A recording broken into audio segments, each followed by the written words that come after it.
আসসালামু আলাইকুম। আমি এখন কুয়ালালামপুর থেকে শাহ আলমে যাচ্ছি। দেখতে পাচ্ছেন রাস্তায় অনেকদিন পর মালয়েশিয়াতে আসছি এবং ভয়ানক বৃষ্টি আর কি, মানে একেবারে কিছু দেখা যাচ্ছে না চোখে।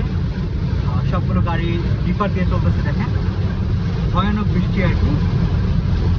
ভয়ানক বৃষ্টিটা বলে আমরা এখন সানোয়ের আশেপাশে দেখতে পাচ্ছেন রাস্তার বৃষ্টি মানে প্রকোপে গাড়ি চলতেই পারছে না,